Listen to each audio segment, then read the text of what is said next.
As you may or may not know, my wife and I just got back from Vegas. It was a great trip. We ate, we drank, we had a blast. But then we got home and looked at the credit card, and I gotta say, it doesn't matter how much fun you're having, $25 for a drink is a ripoff. Frickin' Vegas. I hate getting ripped off, and so do the lads over at Harry's. They spent years watching the razor blade companies rip people off and said, no more. Not all heroes wear capes, my friends, and they want to prove that they're legit by offering you hot dogs a $13 trial set for just $3 at harrys.com/RTG. I've been telling you about them for months, and I'm genuinely proud to have Harry's as a sponsor of this show. I wasn't kidding. The plastic, futuristic-looking crap razors you get at the store are overpriced and they're poor quality. Harry's blades are crisp, clean, and classy. They're the kind of razor you'd expect your grandpa to have on his bathroom counter. And most importantly, they work. Shave after shave, they're so smooth, they're precise. I used to go through the crappy store blades all the time, but Harry's are built to last. And they're not just better quality than the other names, they're more affordable. And they deliver. Just set your schedule, and for as little as $2, new blades, shaving creams, lotions, everything you need, right to your door when you need it. I genuinely cannot think of a reason not to try Harry's. And I'm not just saying this because they're sponsors. They're the best shaving supplies I've ever used. Try them out, and if you're not happy, your shave's on them. And unlike the other subscriptions, they're really easy to cancel if you want to too, which is a nice bonus, but believe me, you're not going to want to cancel. Getting ripped off isn't funny. Switch to Harry's. Get started with a $13 trial set for just $3 at harrys.com/RTG. That's harrys.com/RTG for a $3 trial set. Remember the Game is brought to you by my website, abcomedy.net. As you may or may not know, I'm a comedian by night. And as much as I love talking about old video games, telling jokes is how I actually pay my bills. So please check out my website. In addition to old episodes of this podcast, you'll find my blog, videos of my stand-up, all of my upcoming shows, and my contact information. If you need a comedian for your next fundraiser, corporate event, house party, whatever you got going on, hit me up. Again, it's abcomedy.net. And if you're enjoying the podcast, please subscribe to it. Please leave us a good review. And most importantly, please tell a friend. I'd really appreciate it. There'll be a new episode every single Wednesday. Thank you guys so much for the support. I hope you enjoy the show.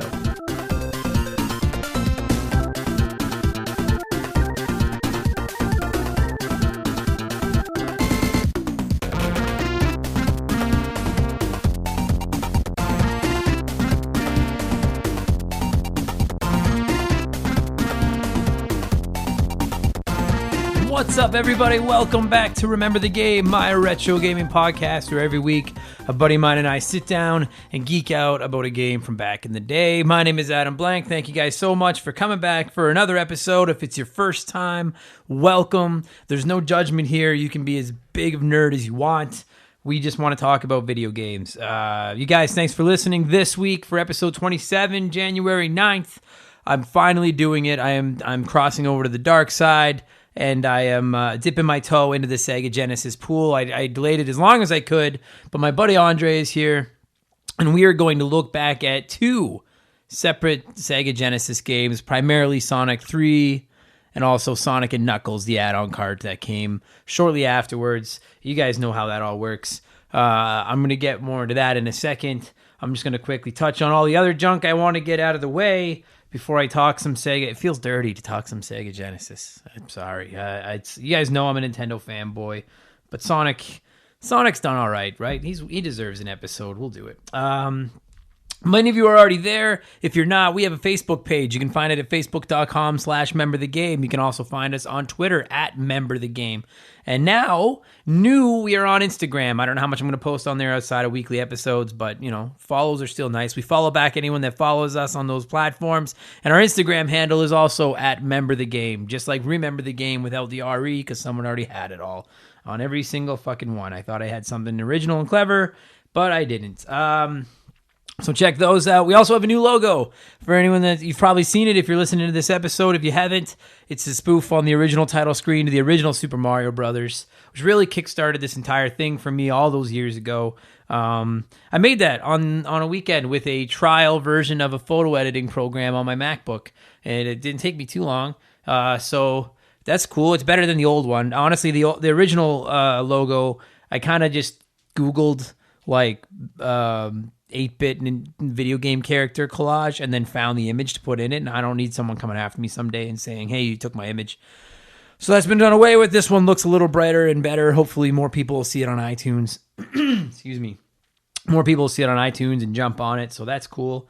And speaking of seeing the podcast on iTunes and jumping on it, you guys, I know I bring it up every week, but our downloads are up. Like, I was just looking at my login thing on Podbean, and our downloads are up 54.5% over the last 2 weeks. I have no idea. Seems like every day I log in and I've got a whole bunch more downloads. Someone else has maybe discovered it and gone and downloaded a bunch of old ones.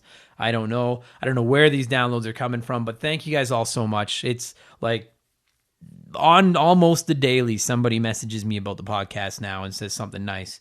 And that's fucking rad. So I really am like blown away at the support it's getting. So thank you guys all so much for telling your friends, sharing it, listening to it.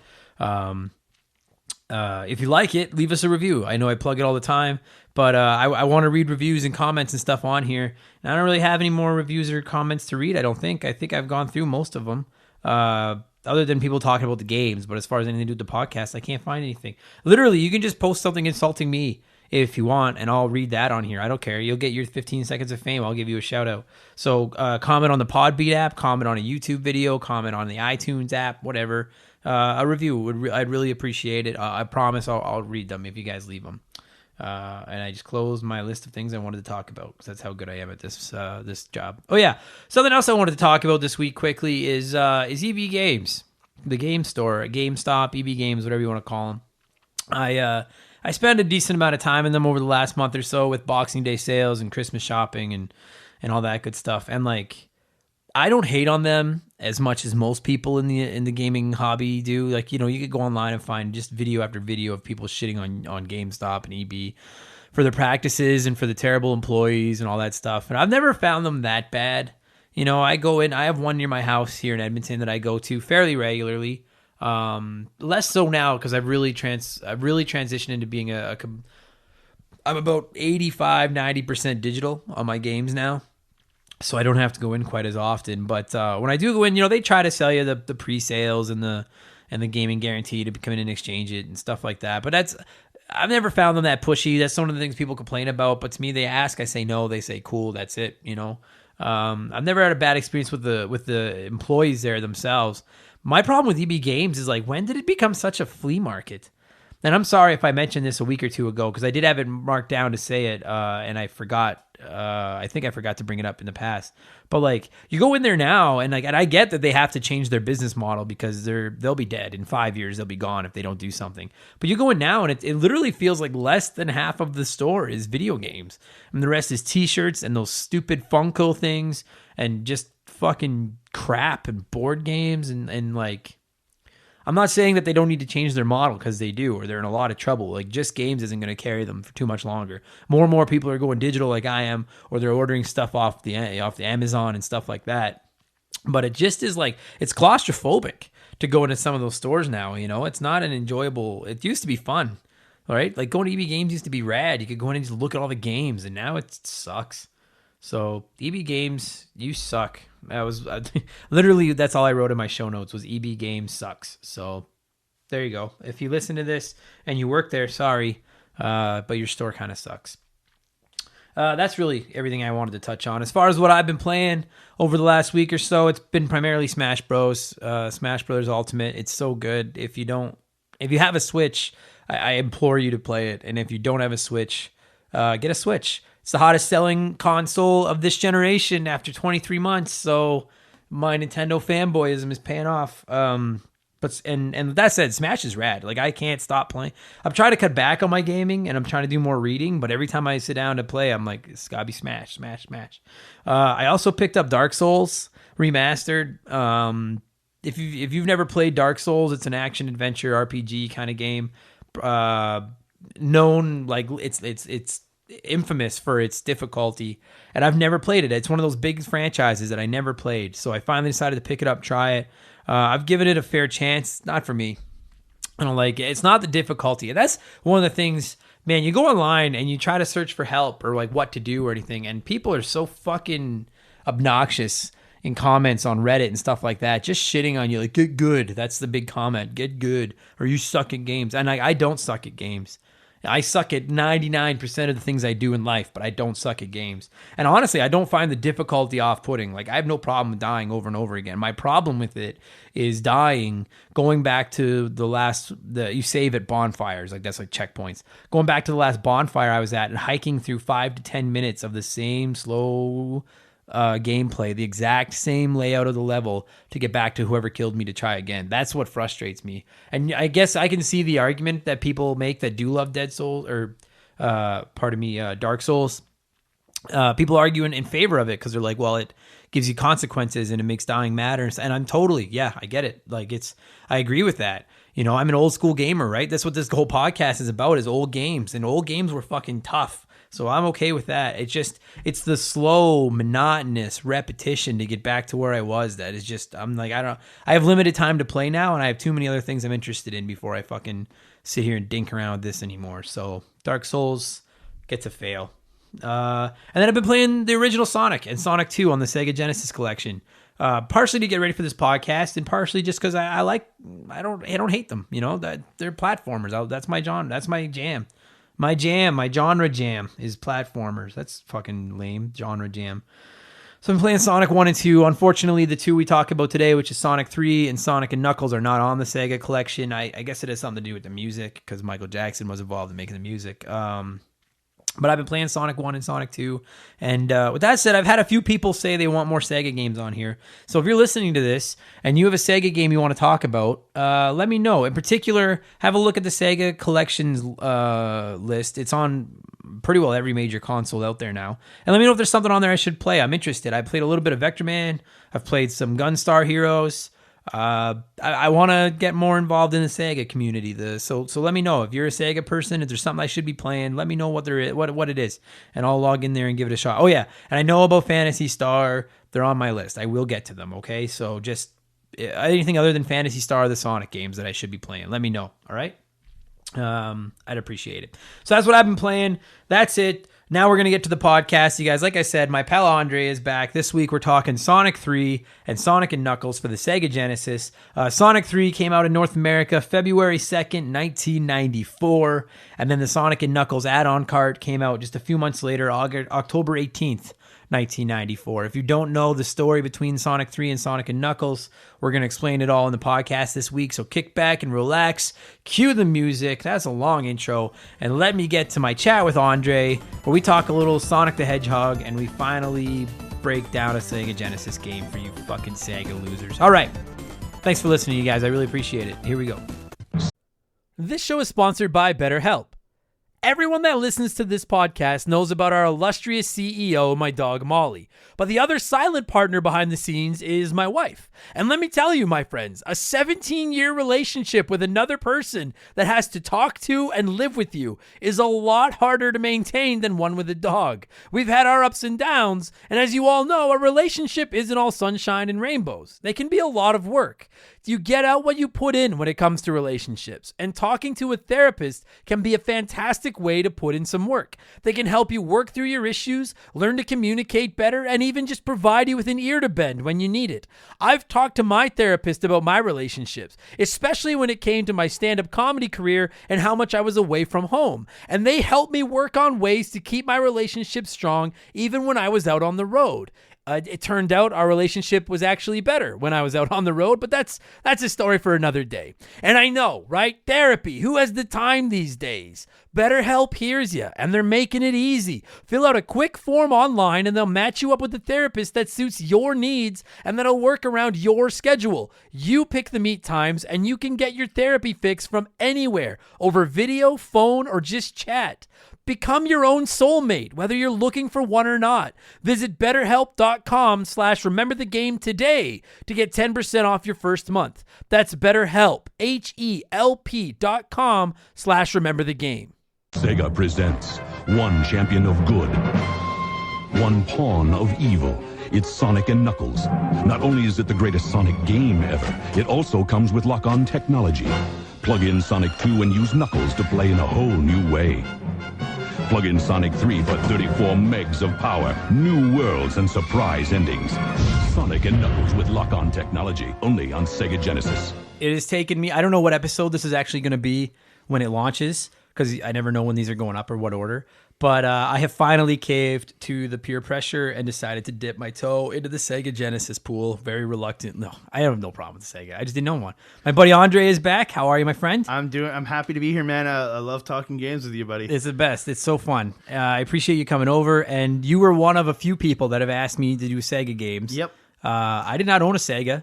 I did. So I'm counting on you to carry this combo. Oh, yeah. Now, that said, if there's one Sega game, because I did collect for a while and I did own some Sega stuff, and these collections have been out and things like that. If there's one Sega franchise that I have played, and I have played fairly extensively, it's the one everybody has played. It's the mascot of Sega. It's arguably the biggest non-Nintendo mascot in gaming. At least at one point, for sure. Yeah, and he still shows up to this day. He's still a pretty popular cat, and that is Sonic the Hedgehog. And we are going to talk Sonic the Hedgehog 3, and we're probably going to cross over into Sonic and Knuckles because it's basically a 1 and 1.5. Well, it's its own. Yeah, Sonic and Knuckles is its own game, but you can hook it up to 3 and play as Knuckles, which is the best part. And now I'm going to try my best to keep this conversation steered towards Sonic 3 and Sonic and Knuckles, and not dip too far into Sonic and Sonic 2, so that I can do another episode about them. So we're going to try to stick to these two, other than comparisons. Having said that, I've read a lot of things, because getting ready for this podcast, I had to do some homework. Because like I said, I'm still a little gray when it comes to the Sega. And it's pretty down the middle as to people think Sonic 2 or Sonic 3 is the best of the original trio. I'll say for me, I had all 3 plus Sonic and Knuckles. I probably played 3 more than anything else. Like for me, I don't know what it was. Sonic 2 is a good game, but Sonic 3 to me, maybe due to the able to hook up, play as Knuckles, and be able to climb up stuff, maybe that's why. See, I found playing them all, because I have played through all of them, and I haven't beaten all of them. They're fucking hard. No, they're, dude, they're hard games, I don't man. think I ever beat Sonic 3 or Sonic Knuckles. Being like, it's one hit, you go back to the middle level, you die enough. It's Super Mario style, right? Like you got lives, you got your rings, you can only survive a certain amount. Having said that, this was one of the first of that era's platformers that really I thought had a cool story to it. You know, like in the previous, like Mario and like when I think of like the original old school platformers, outside of Mario and Sonic, I think of things like DuckTales, Chip and Dale, like some of those types of platformers. Yeah. You know, the Donkey Kong games, I guess, stuff like that. But the storylines are pretty thin. You know, like, the princess has been kidnapped. Or like if you're playing Chippendales or DuckTales, it's based off like a TV show. Yeah, or a movie, yeah. Right? Yeah. Whereas like with Sonic 3, like, I mean, the original Sonic, he's fighting with, it's obviously Sonic versus Robotnik. It's always the same. And for the record, and I have to get this out there right now, we are referring to him only as Dr. Robotnik. Dr. Eggman can go fuck itself. Yeah, I never liked I liked it, like Sonic cartoons and everything, when you go, whatever, Eggman, like as an insult to him. Yeah. But I always thought of the Eggman part as an insult to Robotnik, never as his name. No. That's always bothered me. And I don't know when he became, like, they started calling him Eggman, but it's like Robotnik to me, because like to me the whole cool thing.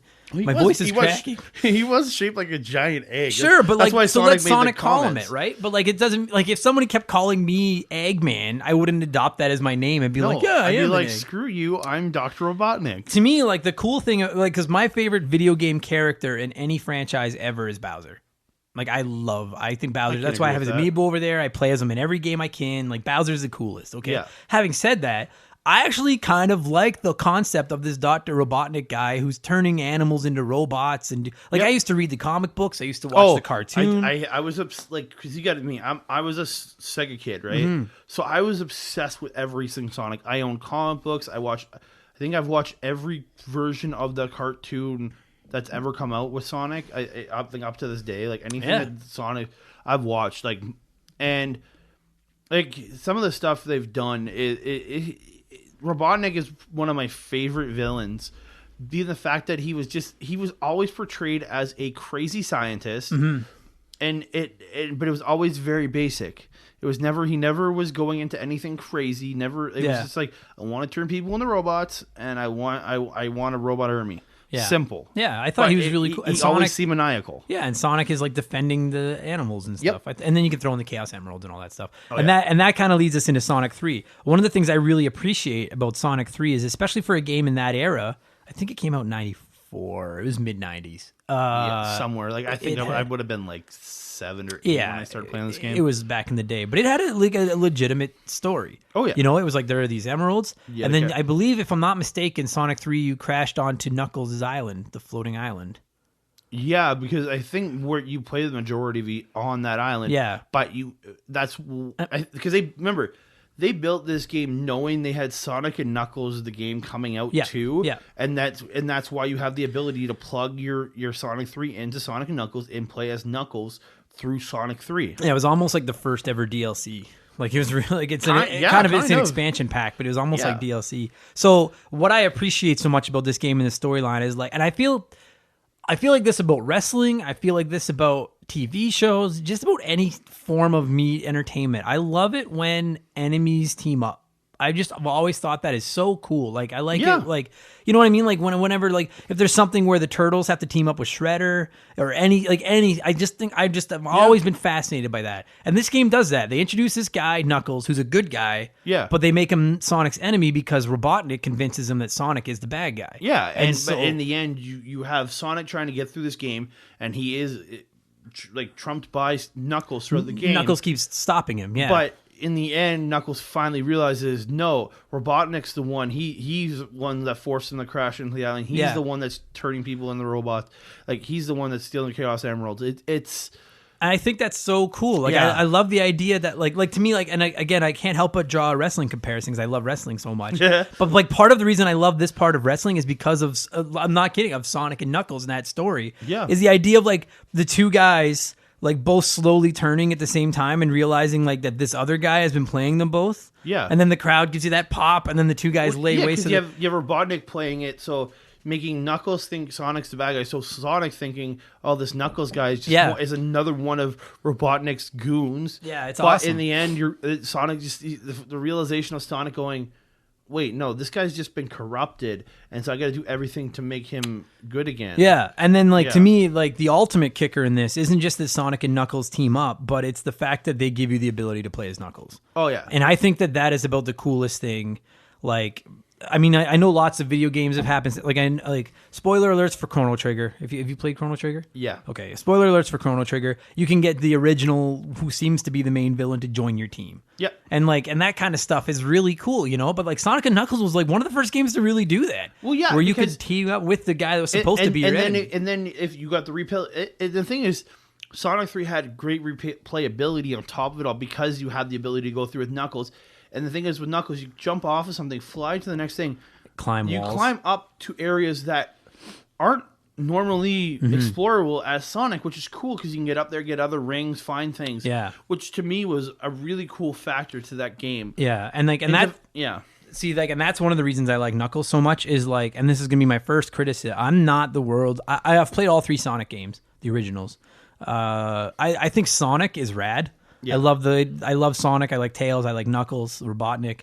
But I've never been a huge fan of the gameplay of a Sonic game because it gets going so fast that I'm like, you miss things. There's times you miss stuff in those games. That's why when you play as Knuckles, you do move through the levels a lot slower. Yeah. And you learn to appreciate certain things about that game as Knuckles. Yeah. Because you're not racing through the game as much because you're trying to hop and go up to play and climb and play. And like, don't get me wrong, you couldn't just climb up every single wall, right? Because there was limits. But there was times where you can climb up and then there's rings in a place you never thought, or you get like in certain games, like places, emeralds and things like that, stuff you could never get at Sonic. Yeah, it made it infinitely more enjoyable to me to slow it down a little bit and be able to explore. Because I'm used to Mario and Donkey Kong and those kinds of games where I can take my time, look around, find things. And Knuckles to me made it into that, and I enjoyed it so much more. But he still had Sonic's abilities where he could like do this ball, do the spin balls and all that stuff. But you get the ability to climb, you get the ability to fly. Or, I guess glide, not fly. Yeah, yeah.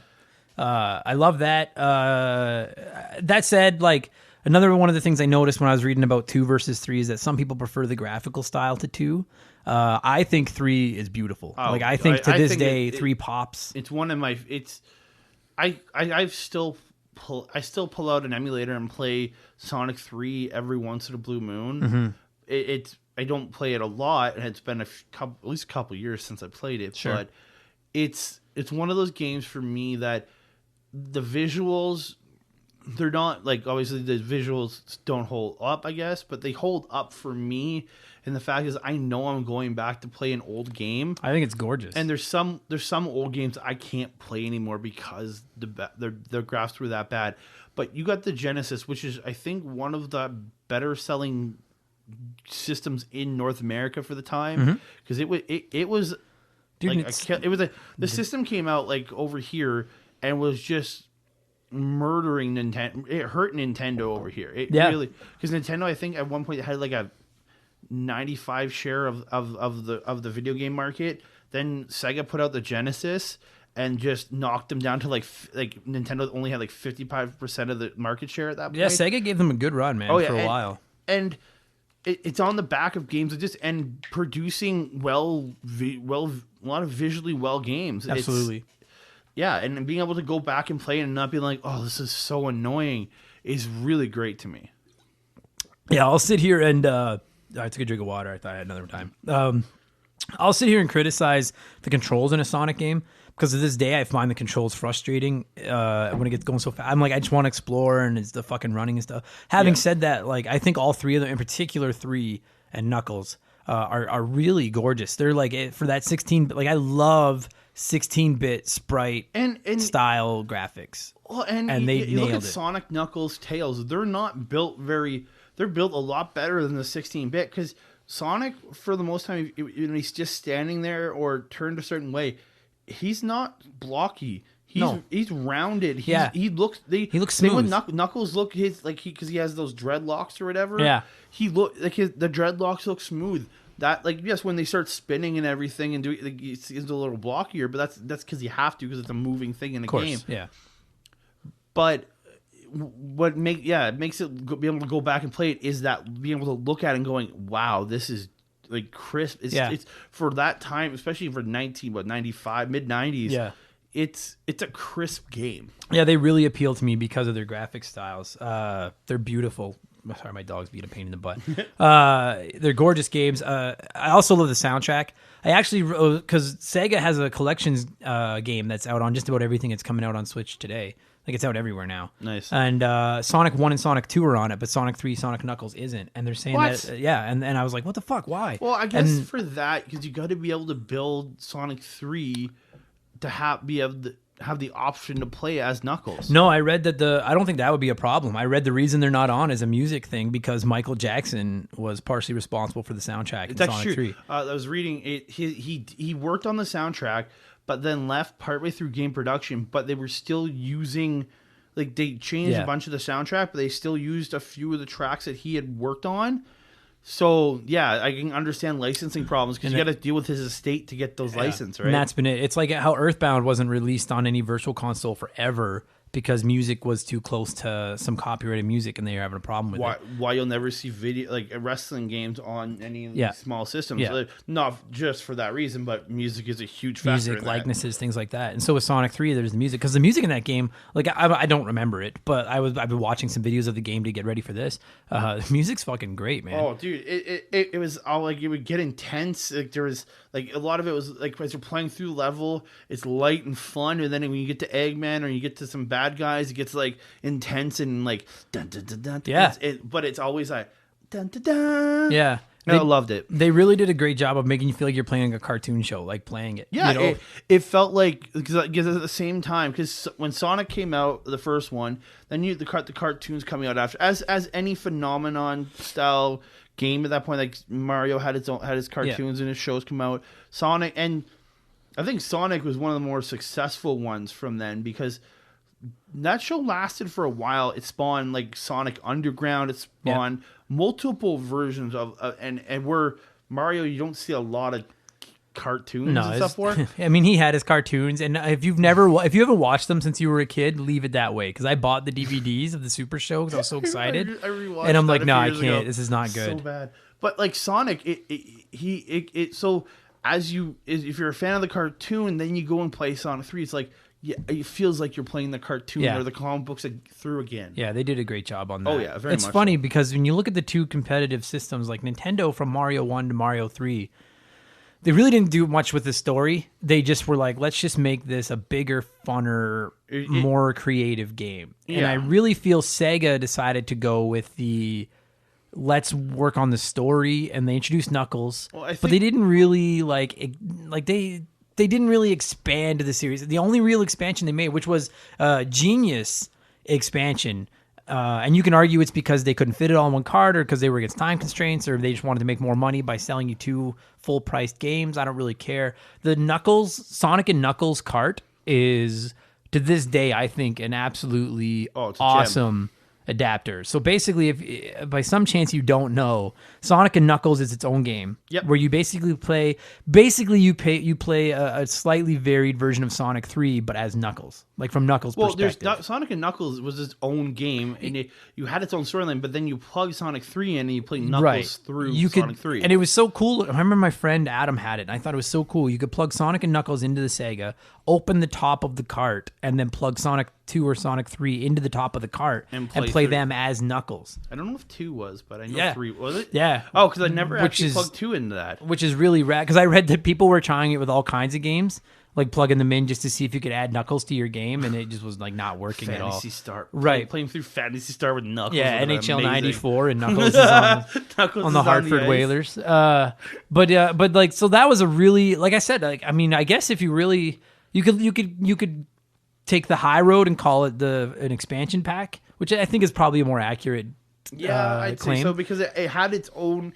Yeah, you put it alone, it had its own game, right? But then it had the ability to hook up. I guess I didn't know 2 and 3. Yeah, and it makes those games infinitely more playable. Oh yeah, it gives you a whole new playthrough, right? Like, I mean, you could call it an expansion pack. I guess you could call it DLC. I like expansion pack better, but it would have been like, I'll tell you right now. You bought it, so technically expansion, not DLC. Yeah, exactly. There you go. It was the early DLC. Yeah, like as a Nintendo fan, I'll tell you right now, if they had released a fucking, like, I don't know, because Luigi was playable, so I can't think of it. Just say Wario, even though Wario wasn't really big then. But if they had released like a fucking Mario and Wario cart that I could have plugged into my Super Nintendo and then put Super Mario World in, and then you put Super Mario and you play as Wario through the game, that would have made that game so much better. Would have blown my mind as a kid. So like, for you Sega, and the episode will probably be out before this episode comes out, but I have one recorded about the whole Sega versus Nintendo console wars. Oh yeah.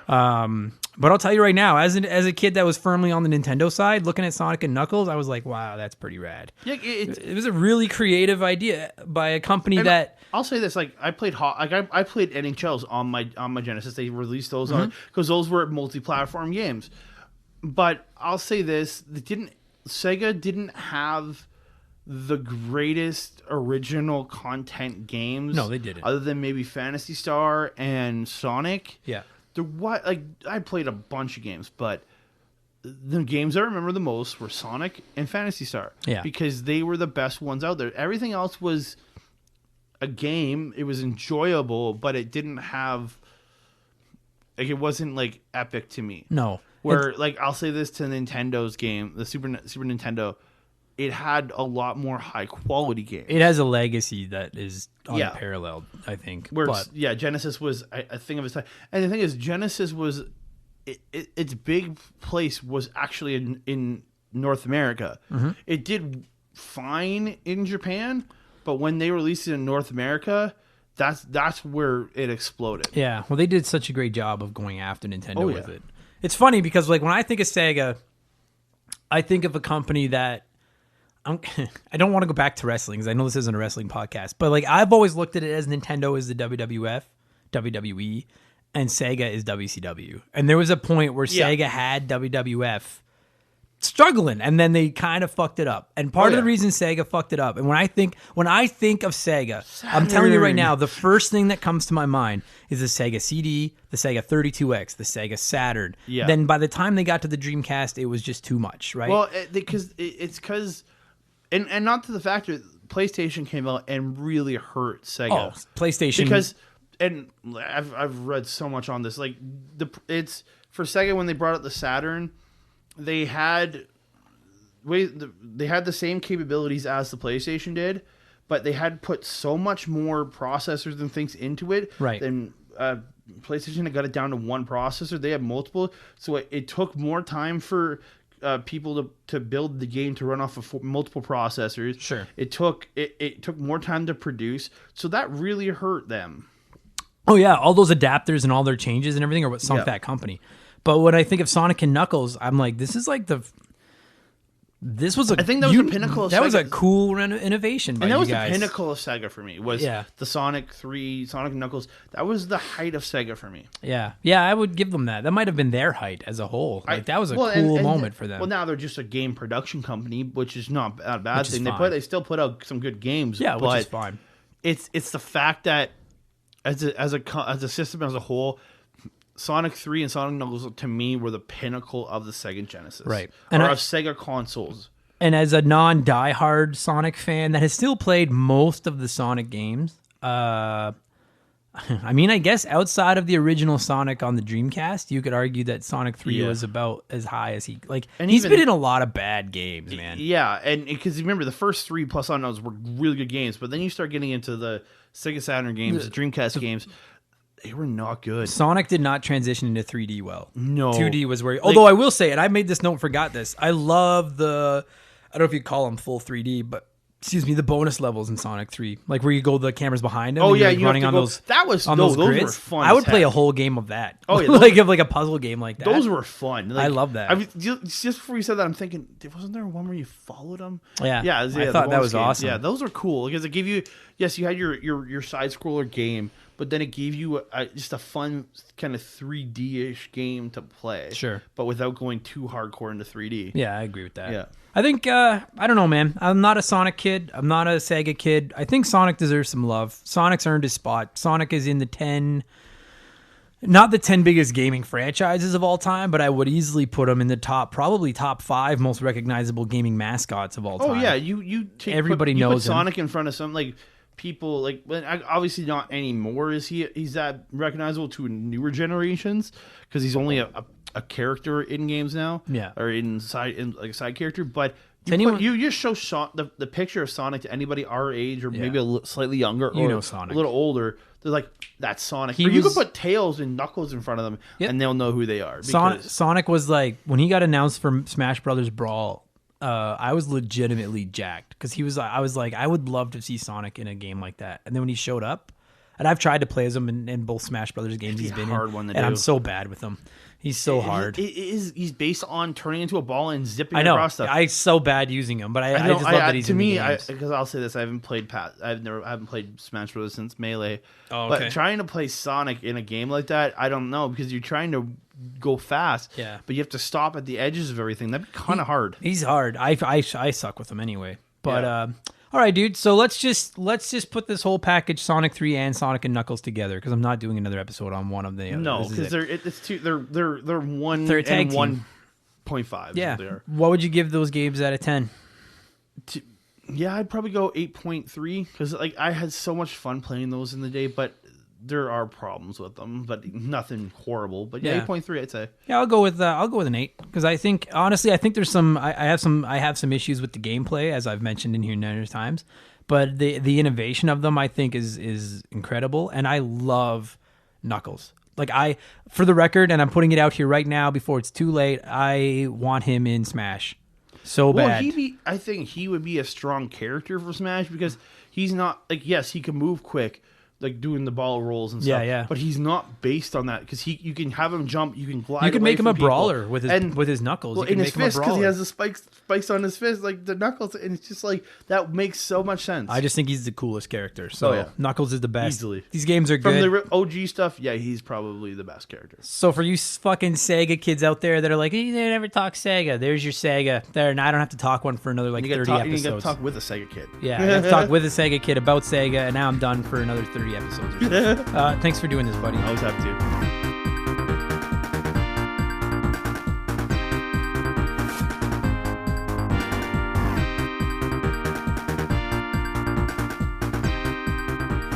that's going to do it for this week's episode, you guys. Andre, thank you so much for coming over, talking Sega Genesis with me. Still feels dirty. I'm going to have to go have another shower. No, Sega's fine. Andre, thanks for coming over. You guys, sorry, that's my computer. You guys, thank you so much for listening. I really, really do appreciate it. Like I said, downloads are up 50+% over the last 2 weeks. I don't know where the fuck they're coming from, but I hope it continues. We're on Facebook. We're on Twitter. We're on Instagram. You can find us there at Member the Game. Not Remember, but just Member the Game. We follow everyone that follows us back, so please do that. And if you like the show, please leave us a review somewhere. I don't care where. iTunes, Podbean, YouTube, in the comments, anything. I want to read them, and I don't have any left to read. I appreciate when you guys just weigh in and talk about the games and stuff too. I guess I could get into reading those if I don't get any more reviews. I feel like I'm just begging for reviews. Even if you think the show sucks, still give it 5 stars, but then put a comment about how it sucks, and Adam just asked for 5 stars. That'd be fucking rad. Thanks, guys. That's it. I'm going to get out of here. Like I said, thanks for listening. 2019 is going to be our year. Let's go big. I'll be back next Wednesday, with another episode. And until then, go play some games. And I hope your New Year's resolutions haven't failed yet. If they have, that's fine. Don't worry about it. Just spend that time playing video games instead. All right? Thanks, guys. I'll talk to you again in 7 days. Take it easy. Cheers.